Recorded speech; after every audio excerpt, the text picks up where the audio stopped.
If you've listened to me for any amount of time, you know that I like to talk about football coaches, college football coaches. I'm fascinated by the job. I think it's really unique in American sports, the way these guys kind of become the face of the program.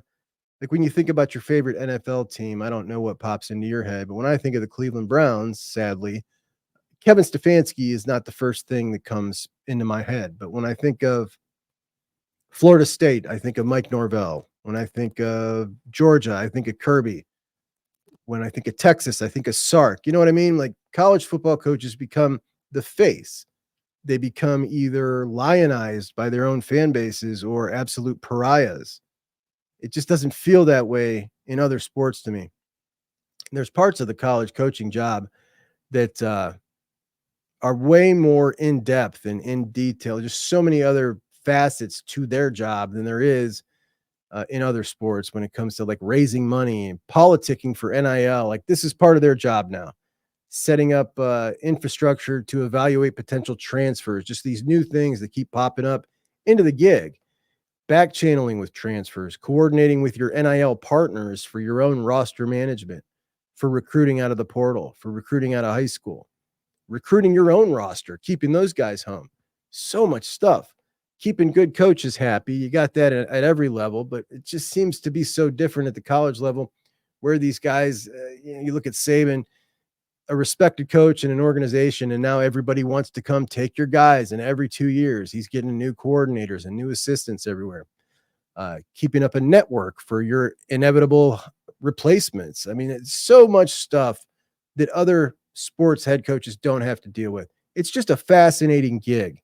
And when you look at a guy like a Curt Cignetti this year at Indiana or a Mike Elko at Texas A&M, you go back to James Madison and Duke last year, and those are the type of guys that you're looking for when you're looking for a new head coach. You want the next big guy, the next up and comer. And every week, 247 puts out their list of coaches of the week. And for week 10, they put that list out. And I'm bringing it up because they got a couple of Buckeyes on that list. The Big Ten head coach of the week, Ryan Day, for that big win at Penn State, and the boulder that was released off of his shoulders that really showed up Tuesday's press conferences. The Big Ten coordinator of the week, Jim Knowles, who did not allow Andy Kotelnicki into the end zone. And the last time that happened for Kotelnicki was also against Jim Knowles when they were at Kansas and Oklahoma State. In the SEC, Shane Beamer, the Gamecocks head coach who obliterated Mike Elko's Texas A&M squad at night in South Carolina. And that was awesome. And a great scene at the Willie B that everybody finally got to see. Like, I feel like this little secret that all of us college football junkies have had for years about South Carolina and the environment has kind of spread to the general public this time based on their performance on Saturday in the pregame and the sandstorm. It was just electric. In the ACC, Jeff Brom and Rhett Lashley. Rhett Lashley is a guy who is at SMU that's really becoming, okay, this dude's legit. This dude's a real up-and-comer, 40 years old. And it's just these type of coaches you always want to keep your eye out for. So moving forward, you know who the next Curt Cignetti is before it happens, and you're not so surprised when that guy comes to Indiana and absolutely turns it around.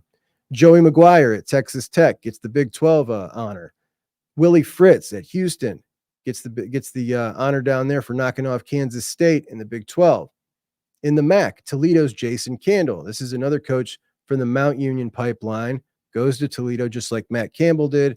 Matt Campbell at Iowa State.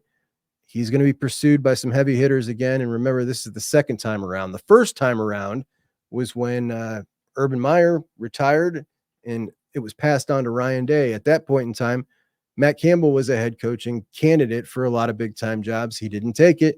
He stayed there. And it looked like 2 years ago, that was a huge mistake as his career, his results at Iowa State had kind of trended down.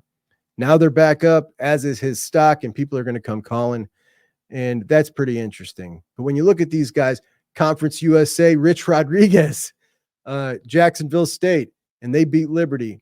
Now, Rich Rodriguez already had his chance to get the call up to the big leagues. I guess he did even before he went to Michigan at West Virginia, another pretty big time job.